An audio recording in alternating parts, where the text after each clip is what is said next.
Welcome back to You Are Worth Knowing. If you haven't listened to part 1 of this episode of this story, I really suggest that you do. Not only is it fun, it's different, it gives you perspective on how people think, but it will also give you some background on what we're going to talk about in this episode, which I'm going to call part 2 of the Sunscreen saga. So in part 1, if you haven't listened, I basically walk you through a TikTok that I made of my best friend Joanna at the beach, where she's literally asking a stranger for sunscreen. It was unprompted, unscripted, and I just documented the whole thing. So in part 1, I break down exactly what happened, why it went viral, and the reasons why it's so difficult to ask strangers for something. Right. So we discussed the 3 reasons, mainly social rejection, approach anxiety, and social norms. And I back up these claims, these 3 reasons, with comments left by users on the video itself. Some of them are hilarious. Some of them are mean. They will make you think. So go back and listen to that episode.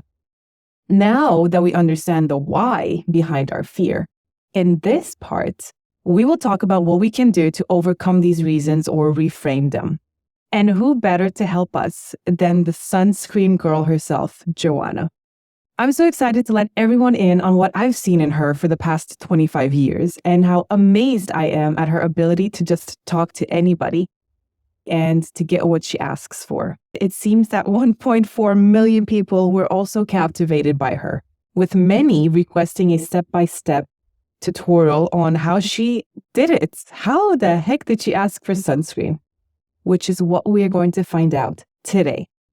Now, for the longest time, especially before I understood that I was an introvert and realized that I had social anxiety, I desperately wished to be more like her.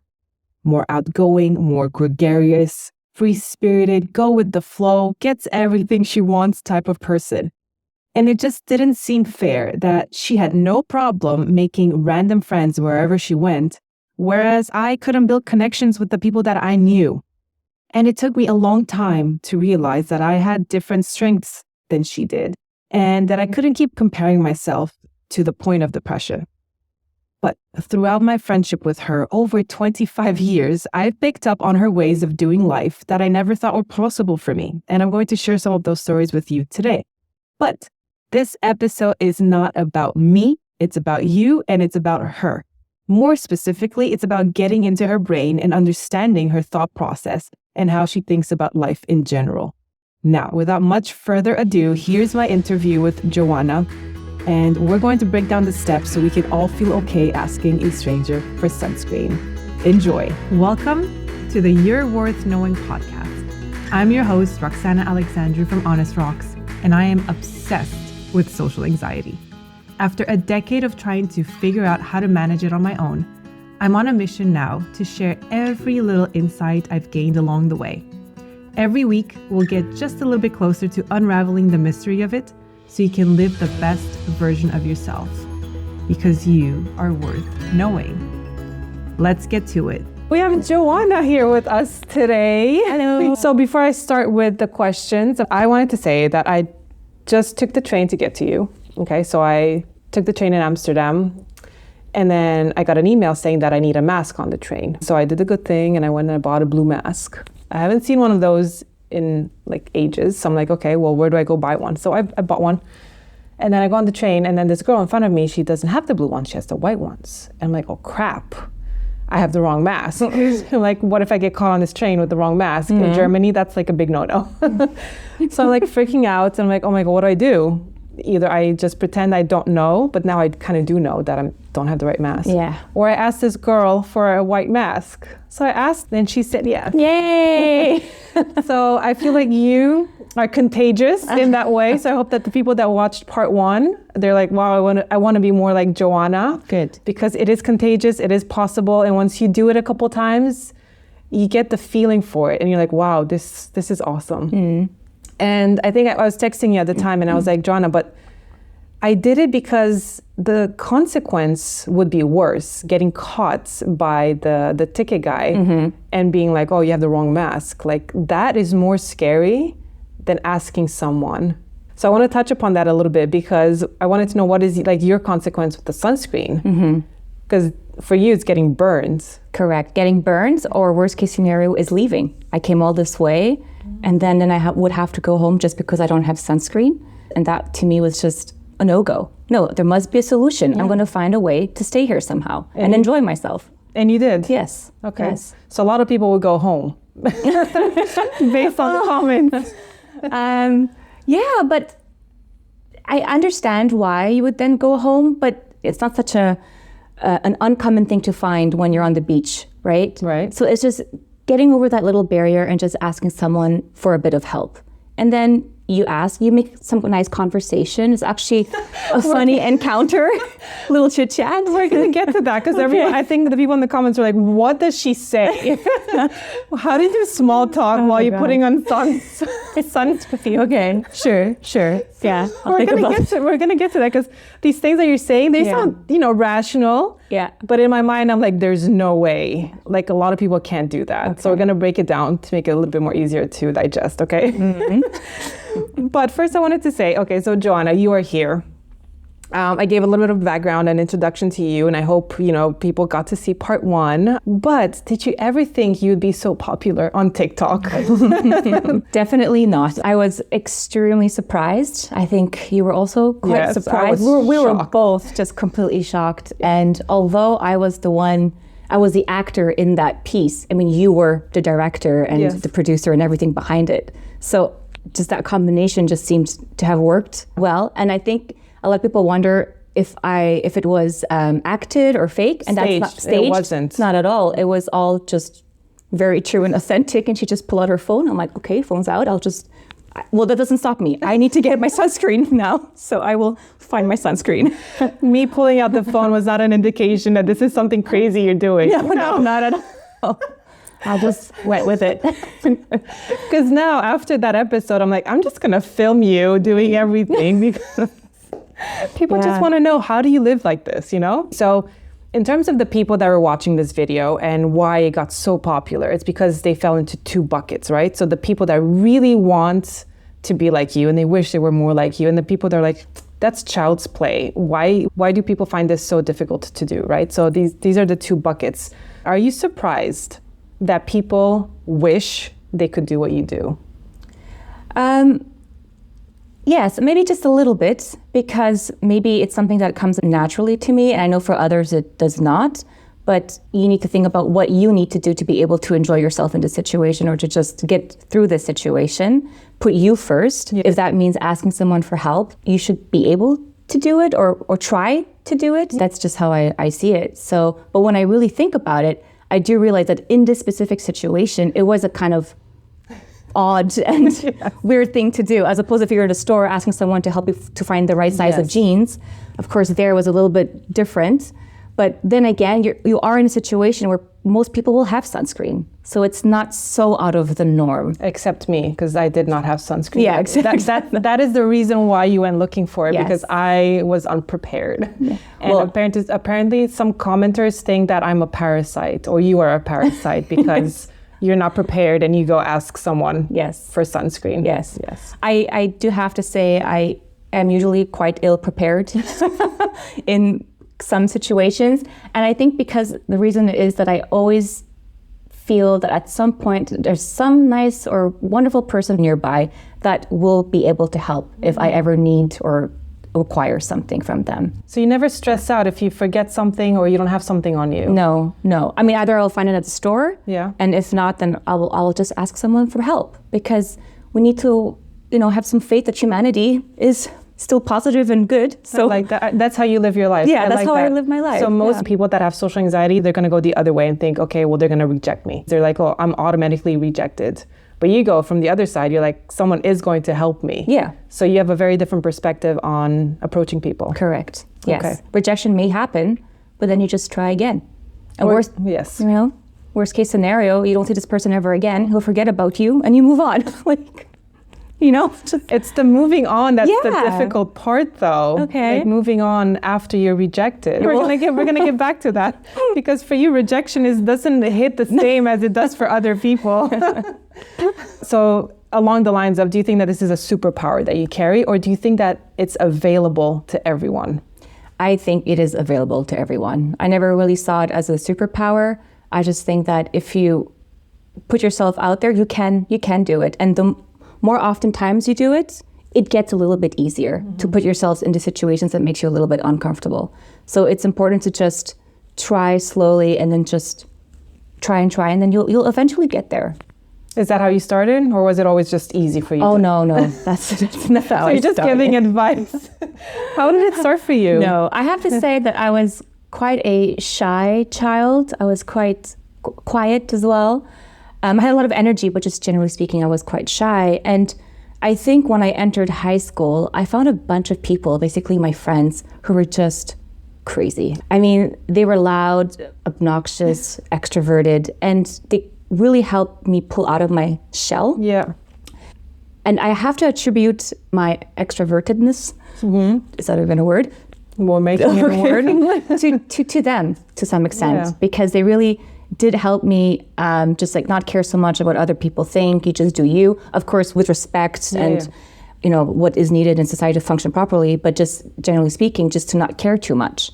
And then during my studies, I also worked in customer-facing type of jobs. So a cashier, receptionist, a waitress. Waitress, right? Yeah. And I was forced to interact with strangers. I had to interact with strangers, with the customers. So I think that also enabled my extrovertedness to some extent as well. You were shy, and that's possible. You can be an extrovert and be shy. Yes, Okay. definitely shy. And it also comes down to context, like the situation, the atmosphere, the environment you're in, actually. Yeah. So if I'm out and about in public, I really don't care what people think of me because it's a stranger. When will I cross paths with them again?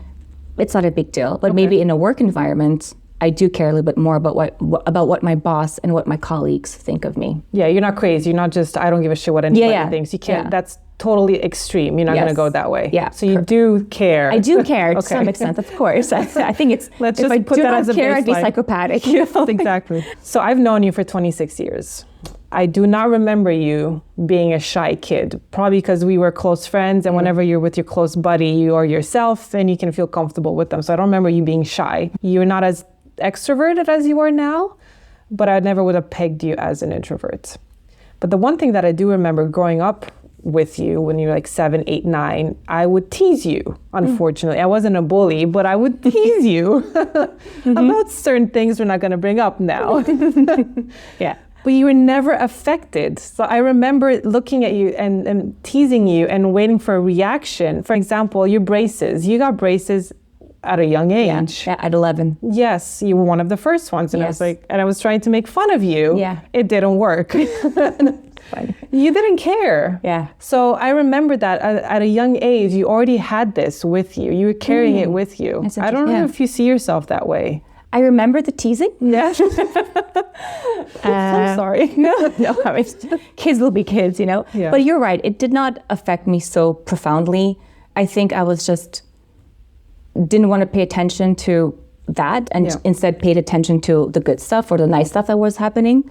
And in the end, I'm like, well, this is what I need to deal with right now. So I'll just move forward with it. Just something clicked in my brain. I don't know what clicked, but it just helped. Okay. Yeah. Yeah, you kind of push it away. Also, like clothes-wise, you didn't wear clothes like the rest of us did. No, my mom made my clothes. Your mom made your clothes. Yeah. And for a child, sometimes that can be embarrassing and something that you're ashamed about, but you just owned it. Yeah, I loved it. You came to school, my mom made this, and you would just give us clothes. Yeah. Yeah. I would share what was important to me and like hope that people would also like it and enjoy it. And if you spin it around, okay, they were making fun of me, but what if I share them, the clothes my mom made? Yeah. Then they might just change your mind a little bit, right? I did. So, I loved getting the dresses and the tight tops. Yeah, It was the good really old nice. 90s, huh? 90s. They're coming back. Is that something that you still see yourself as? That you see yourself as someone that doesn't really... Yeah, I think, again, it depends on the environment. I definitely do care less. I have my moments as well. Like if you feel good in your skin, if you feel happy, if you're in a good situation, I think you will care less about what people think. But if you're feeling uncomfortable or something's not going well in your life, like work-wise it's stressful or something's happening, then maybe you might be a bit more edgier and then pay more attention to what's going around you. You might notice more and care a little bit more. But generally speaking, like I said, there are so many things we need to care about as we get older. Unfortunately. Yes. Just to survive. Yeah. Buying groceries, paying your bills, cooking, if you have kids, taking care of them. So why add that extra layer of stress on you if it's not really needed? Like, of course you'll always care a bit, but why really add that on top? We have to care so much. Like, who cares what the others care about? That is such a good point. That's an added burden on top of your to-do list. Yes. Like, just scratch that one off first. Just ignore it. Yeah. Yeah. Just try to ignore it. It might work sometimes it might not, but just try. Okay. And move on. You're gonna turn 30 something soon. You are internalizing things more now. Yes. You are thinking a little bit more about how you come off, what people think about you, the direction of your life. I see it happen. Yes. Because if I think about Joanna 10 years ago, I'm like, go with the flow, go get her, whatever happens, happens, land in the country, you have no idea what's happening.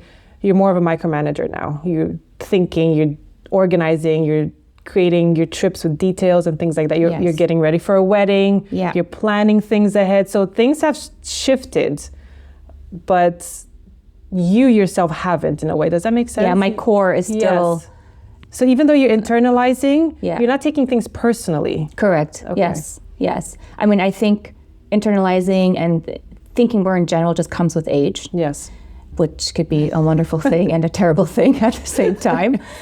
But deep down, although you realize, the situation is a little bit strange, you just put it in the back burner and continue on. It's okay to notice things, but then just continue. Yeah. So you don't overthink. Do you find yourself, okay, you don't? No, I think I overthink when I need to make big decisions. Yes, like the wedding. The wedding was lots of overthinking there. Yes. But asking someone for sunscreen or asking someone for help, I think comes quite naturally to me because I have been on my own in Europe for 10 years. Yeah. When I came, I was on my own. And actually, there was a comment in your first part that said if you can't ask for help, how do you even survive? Someone left that comment. Yeah, something like that. I totally agree. Yeah. If I did not ask for help, I don't know how I would have survived here in Europe, to be honest. Interesting. And the worst case is they say no. Yeah. We'll talk about that. Okay. The no is the big part. Yeah. But I love how you're just thrown into these situations like being a waitress, working in customer service, moving to Europe. You literally just fell into this person that you've become. Like, it forced you to become who you are. And I think a lot of people push away jobs like that because they're terrified of that component of talking to people, of being front-facing with the customer. But you just embraced that and you used it to your advantage. Yes. Okay. Yes. So do you recommend forcing yourself to be in a position like that? Yeah, I think that is important to put yourself out of your comfort zone and just try new things. And baby steps, of course. Yeah. Don't just go out Ask for sunscreen. And, if that's already oh my God, I'm going to die, don't do that. Start with baby steps. Yeah. So for many of us with social anxiety, it goes back to childhood. Okay. So I want to touch a little bit about that because childhood trauma, little T trauma, not big T trauma, but you were spared that. So you didn't have trauma that created social anxiety. You had other things to deal with, obviously, because we all have things to deal with in our childhood. But do you think your parents or the environment played a part in you being socially confident? I think being a firstborn, because I have a sister, definitely played a part in that. Usually firstborns take on leadership traits because they want to take care of their sister or their brother. They want to show them around. They know how to do everything first. Okay. And when we would go out in public, I would be the one to ask for ice cream on behalf of my sister. Which you do for me too now. So I think being a firstborn definitely has a big impact. And with my parents, I have to say that they were also quite socially extroverted. They weren't too introverted. They were immigrants, like your parents in a new country, a new city. And I kind of grew up with them just trying to figure things out, asking for help. And sure, sometimes it didn't work out. Most of the times it does, because people do have goodness in their heart and they are willing to help. If you're willing to help, if I'm willing to give someone sunscreen on the beach, then why wouldn't someone else do it as well? That's a very interesting point you made, because a lot of the comments in that video said they would not share. Why? How do you feel about that? Because it's too expensive, because maybe they don't have enough. So most of them were leaning towards it's expensive. Okay. I get that. Yeah. So if you have good sunscreen, I have to admit, like a nice Lancaster, Lancome, I don't know if I would share it. I would load in my bag for the cheaper, the cheaper version, maybe. Right. But I think it just depends. Then that's okay. If you want to say no, it's okay to say no. Yeah. And maybe you'll just find someone else. Or maybe actually in this situation, I might be even a little bit pushy. I'm like, oh, just a little bit. Just you would beg. I would like literally beg. Just a little. That would be fine. Right? And I would try to make the situation a bit light and funny as well, where they might laugh and like, oh yeah, okay, come on, here's a little bit. Or like, no, you're crazy, get out. Okay, no problem. That's great. Okay, so this is the moment of truth, because we're going to talk about this specific moment with the sunscreen, okay? Because when I turned on the camera, I was like really curious, like, what is she doing? How is she going about this? I need to learn the steps. So this is what everyone has been asking about, like a mini tutorial from Joanna. We want to know what went on through your mind as you were getting ready to ask a stranger for sunscreen. I remember I was sitting down on a towel and you're about to go ask. And I remember we looked around for a store. There were no stores at this beach. I didn't have any in my backpack. And then you decided to do what you normally do, which 99% of the time you go and you ask. Yes. That is what you do. That is correct. Walk us through your thought process. So you're like looking around. What's happening in your head right now? Okay. No sunscreen available to buy. Roxy doesn't have. I do not have. Look around. Oh, people have sunscreen. Interesting. How should I approach the people now? Or how should I ask someone? Beautiful. So you identified the problem. Yes. No sunscreen. Yes. Okay, what is the solution? Find someone that has sunscreen. Yeah. Okay. I'm in an environment where most people have sunscreen. Yes. That's also quite important. That is important, because if they didn't, then you wouldn't have done that. Yeah, correct. And I would have gone home. Yes. I would not have burnt. For example, if you wanted a cigarette, chances are most people would not have that at the beach. So you probably would not have approached somebody. So maybe this also is parallel to the cigarette. If I would have asked someone for a cigarette, as it is with the sunscreen, as I'm looking around, okay, most people have sunscreen. And I thought, okay, how can I approach a person to ask for sunscreen? What would make it easier for them? To say yes. To say yes. Okay. And my thought process was therefore if their sunscreen is already out and they're already applying sunscreen on them, then I just need to swoop in and ask for it, because it's already out, they're already applying, so it's just like a natural... Frictionless encounter. Yes. And for them, a natural thing to like, oh yeah, I already have it out in my hand, I'll say yes. And dump it on Joanna. Here we go. As you saw, like I was looking around, trying to find someone, and I was actually trying to find someone who was applying sunscreen, who had it out, who was doing the motion. This might be similar to cigarettes. You might just ask people who you will see smoke a cigarette, and like, they might have a cigarette, so they're also more approachable. But back to the sunscreen topic, then I found this lovely lady, and I literally just ran towards her. I'm like, oh no, must be quick, because then I'm going to lose my window of opportunity. I explained to her my situation. Yes, what did you say? What did you say first? Hi or what? Just walk us through the words. I'm pretty sure like, oh, hi, excuse me, sorry to disturb you. Okay. But I forgot my sunscreen. My friend doesn't have sunscreen either. I saw that you're applying it. Silly me. Can't believe I forgot it. Would you mind sharing some sunscreen with me? So you put yourself in a vulnerable situation. Yes. Okay. Yes.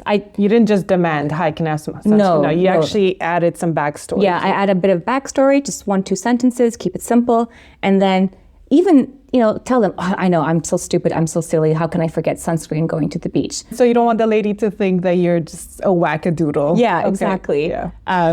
So, I would take out the thoughts or words out of her mouth by stating, okay, the obvious, I'm stupid, I'm silly, I didn't think about it, I was unorganized or whatever might go through her mind. Yeah. And then from there, be clear in my communication, what I want from her, what it is that I need, and kindly ask for that thing. And she said yes. And she said yes, no problem. And she even had 2 types of sunscreen and asked me which one I wanted. Wow. Okay, so is that the small talk that you were doing? Yeah, and that was about the sunscreen. Yeah, and then that was a small talk. I said, this is good. I need a +50 because the sun is quite hot outside. I mean, you talk about the weather. That's so it's like the best little chit chat. Yeah. I did not want to burn. Thank you so much. You're so kind. Now I'm going to go home with a nice tan. You said all of that. Yes. Yes. give them a little compliment for the action they've done. You made her feel good about saying yes. Definitely. Awesome. Yes. Okay. You say thank you, goodbye, run back. Okay. All right, let's walk through some alternative situations. Okay, yeah. What if there was nobody applying sunscreen on the beach? What would be your second strategy? Then my second strategy would be to find someone who looked to be in a good mood, who seemed happy, smiley, who's, maybe interacting with someone else, because maybe you don't want to disturb someone who's alone on the beach sleeping. That's not cool. So you do pay a lot of attention to details, to what people are doing. Yes. You're analyzing. You don't literally just go to a random person. No, you actually think which person you're going to. Correct. Because like I said, you want to make it as easy as possible for the person to receive you, to accept you. And so I do assess the situation a little bit, analyze. And that's what I would have done. Find someone who's a bit more open, who was in a good mood, maybe talking to a friend, and just approach them. Okay, awesome. So most of the comments, I know you've been through them, but there's like 1,000 of them, were actually in your favor. So they were praising you. They love what you were doing. So they admire that. And there are really 3 reasons why people admire what you did, because they can't do that, right? So I mentioned in part 1, it's social rejection, approach anxiety, and social norms. So those are the 3 reasons why people are scared to do what you do. Let's talk a little bit about social rejection. That's the first barrier, right? So getting that no. Give us your 60-second opinion on social rejection, how you've experienced it, and if you do experience it, what do you do? I think social rejection is a common thing to fear. It's totally normal. Nobody wants to be rejected. Nobody wants to hear the word no.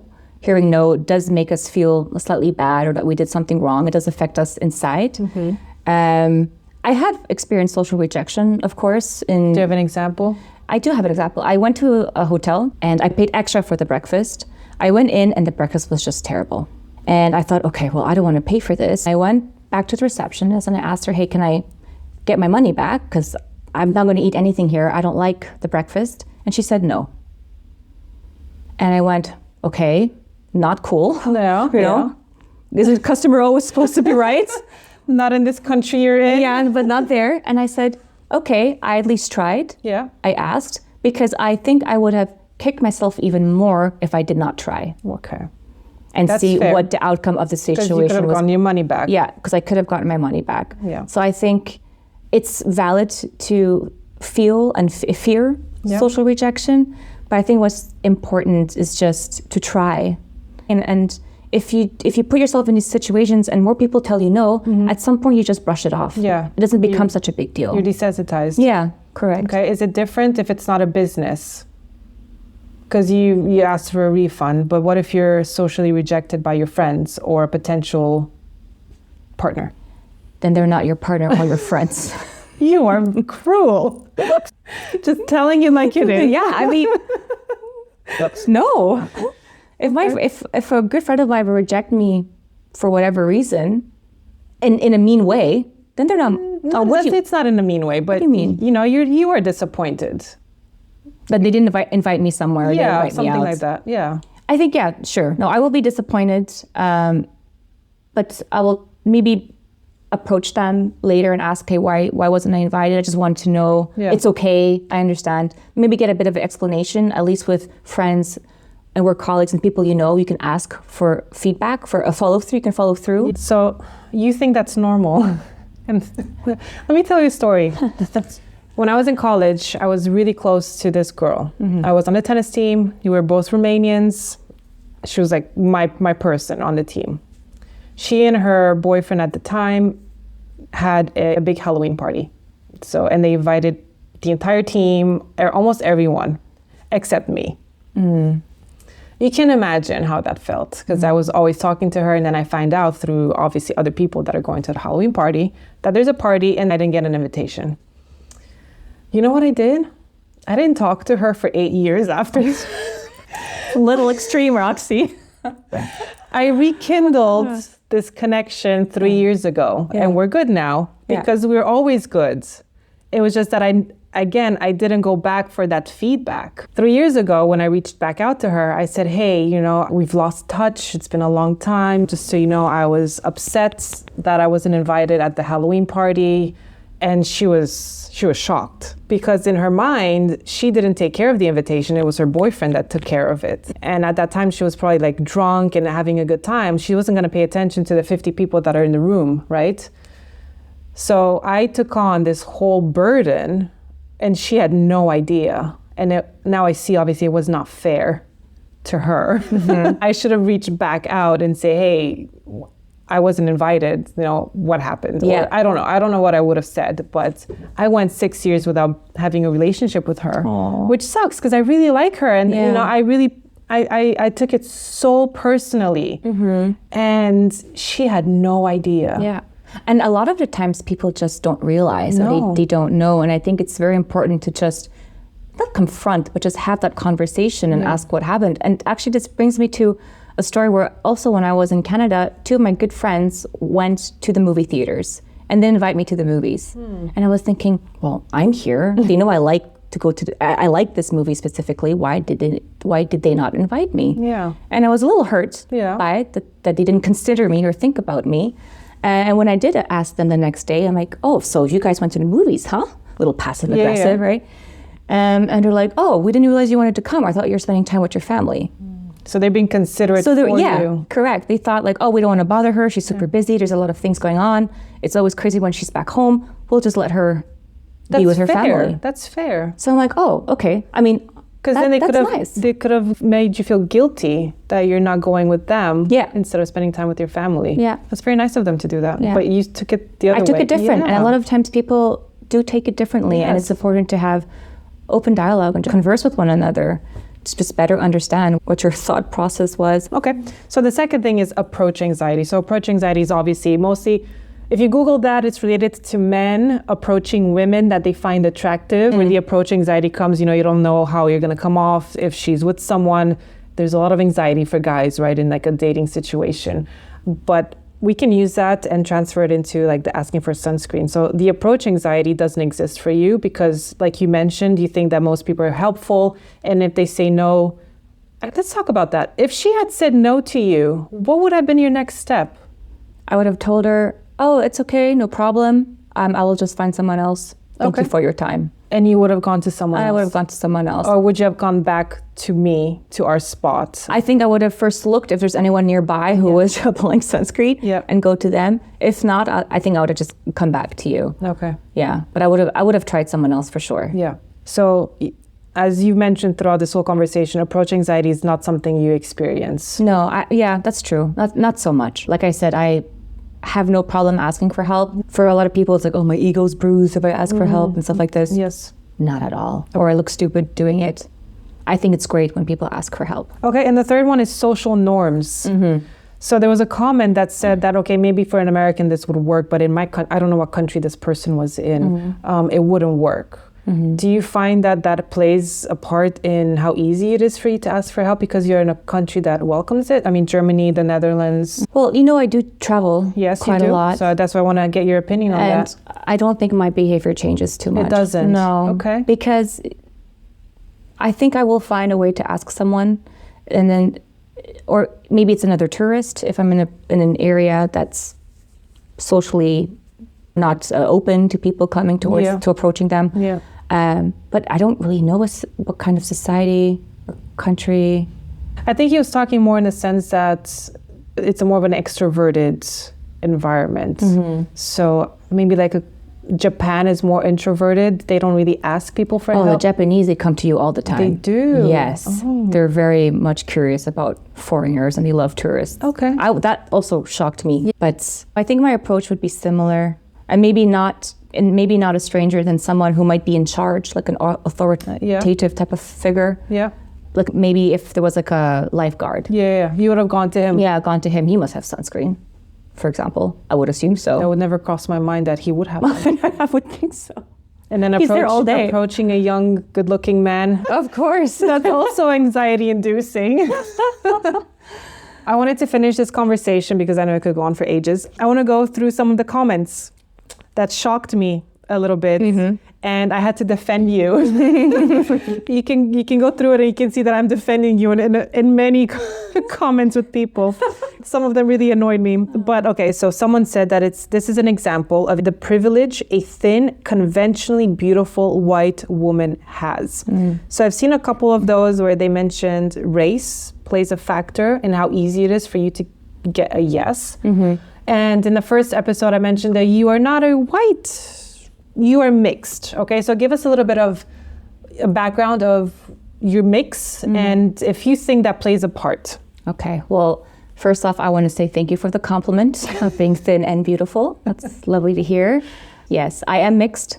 I'm half Filipino, half Polish. Yep. So I have mixed roots. And I always saw that as a positive, as a plus, something I'm proud of having.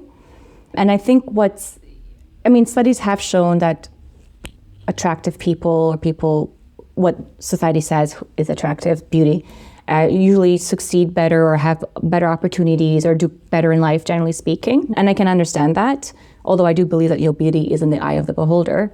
But I think what's even more important is your aura. So your energy, and what kind of aura and energy are you bringing to this person? Because although I'm this, as this person said, thin, conventionally beautiful, what if I went to this person looking angry, not smiling at all, just being like just Rude. Yeah. I'm pretty sure this person would have said no. So I think it's also important to analyze and pay attention to your behavior and just smile. I think just one smile, that's such a big difference. I know it sounds silly, but I've gotten through so many things with just smiling. So just radiate that positivity that you have and make it light, make it fun. You know, I was also a bit like, are you sure it's okay? Like, to be a little playful. And a lot of the times, people are really open to that. Yeah. To your energy. And I think the other side of it is if you have social anxiety, that's the most difficult thing to do. Being playful and not feeling like you're awkward and stupid and everyone's going to say no. And then that's going to show on your face, like you said, because then how can you smile if inside you're dying? So it's hard. Fake it till you make it. Yes and no.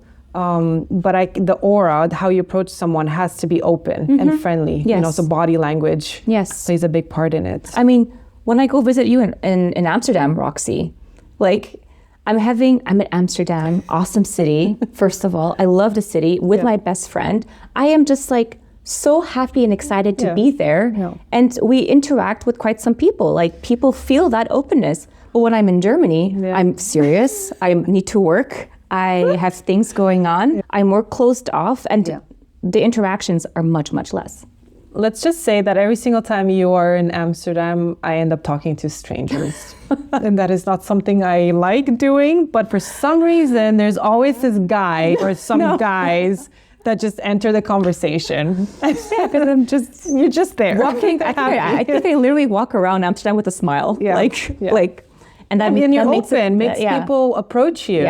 You're removing the wall. You're making it easier for them. In Germany, I don't smile. You have a wall here. Don't talk to me. So it's nice that you can compare and you can see the effect it has on people. It really does have an effect, I tell you.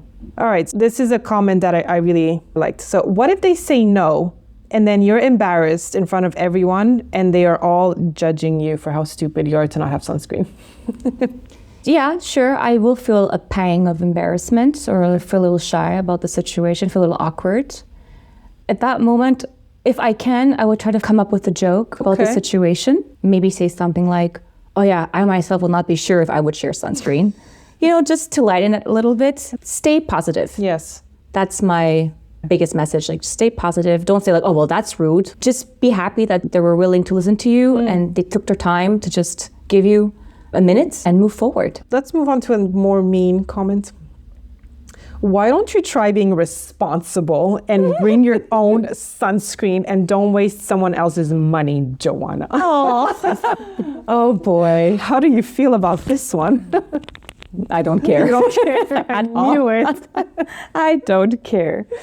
This goes in line with some people come prepared with everything they need and others are parasites. Oh. Do you see yourself as a parasite? I'm a cute parasite. Oh. No, I mean, no. Do you feel like you're a taker? Because I saw that comment as well. People like Joanna are takers. Yes, to some extent, but I'm also a giver. And you are a very generous person. I give a lot. You do. So I think it's okay to strike that kind of balance because you can't just give. You can't just give. I think it's okay to take and be a little bit selfish and ask what you want. Why not? And like I said, always worst case scenario. You're not hurting anyone. You're not hurting anyone. No. And to me, it's always, I think I will just, if I don't do it, I will regret it. And I hate more the feeling of regret than the feeling of being embarrassed or social rejection, actually. Wow, that's a stronger feeling for you. Yeah. Like just to regret that I didn't try something, I didn't do something, that this opportunity passed. Because if I would have not done what I did at the beach, I would have gone home. I would have traveled 3 hours just to get to the beach. I'm like, oh, well, Roxy, I can't be under sun right now. Yeah. I don't want to get burnt. Right. Mess my skin up. I need to go home. And that to me was just, no, not okay. So you are weighing the consequences. Correct. I like that. Yeah. Alrighty. So 2 more. I would freak out over what to do right after. Go back to your spot with the sunscreen, or do you sit next to them and rub it in? I don't know. So this one made me laugh because clearly in the video, it's good, yeah. but she sees what you're doing, so she's leaving it's a funny comment because she sees that you're rubbing it next to the woman. Yeah. So much is like, I don't know what I would do. Can you put some on my back, please?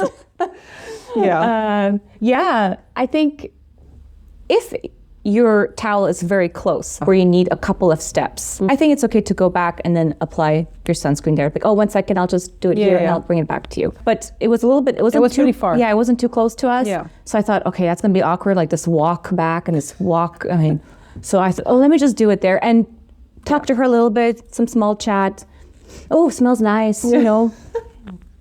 Yeah. Did you get what you needed, or no? That I always get what I take what I need. I would feel bad to take more, actually. Okay. So I try to keep it to a minimum. Maybe go, okay, just a little bit more, but I do not overdo it. Go like, let me save some for later. I would not do that. All right, last question. So this one, this is a really mean one. No. I think you've seen this one. So I wouldn't give her any, just so she knows how being rejected feels like and that she wonders all day why I refused her. I would not wonder all day. I was just going to say, do you even give a minute to people that reject you? No. 10 seconds. Yeah. No? Like, okay, awkward, let's move on. You don't think about why they rejected you? No, don't care. Wow. Because, like I said, that interaction, it's meaningless. It doesn't give any value to your life. This person will not give you a promotion at work or change the course of your life. Yeah, they will not. Yeah. Maybe some interactions can, of course, but a lot of times it's just like a nice little encounter. You're in the moment and that's all it was. There's not more to it. Why create more? Yeah. Why take it home with you? Yes. Okay. There's no need to. This person is probably thinking about all the different ways that you would be thinking about them. Yeah. Don't put yourself down. Okay. Just continue on, head high, make a joke, and that's it. Do you think that you're giving people the opportunity to say no? Because there are a lot of comments that said, oh, she's making it hard. Of course. For someone to say no. It's a kind of like a manipulative action. What do you think about that? I get it. And to some extent, me assessing the situation and try to find someone, I don't want to say it's manipulative because I have their best interest in mind as well of how to make it easy for them to say yes or to just be open to the situation. Okay. I make it less of a burden. But you don't make it easy to say no. That's true. Yeah. That's true. It is by intention. Yes. It's true. I mean, getting what you want, isn't it always a little bit, don't you have to have a bit of influence there? Yeah. In any case, if you want a guy, if you want more money at work, I mean, you do need to find the best course of action, right? Yes. You need them to say yes to you. Yes. That's okay. And it's okay for that to happen. Yeah, I think it's okay. And people need to also learn how to say no. I guess that's the other side. People need to be able to say no. And I think that's a good point, Roxy, because most of the times people will say yes. I'm sure.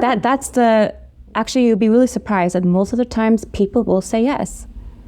And they'll take time for you, and it's not a problem because they feel awkward saying no.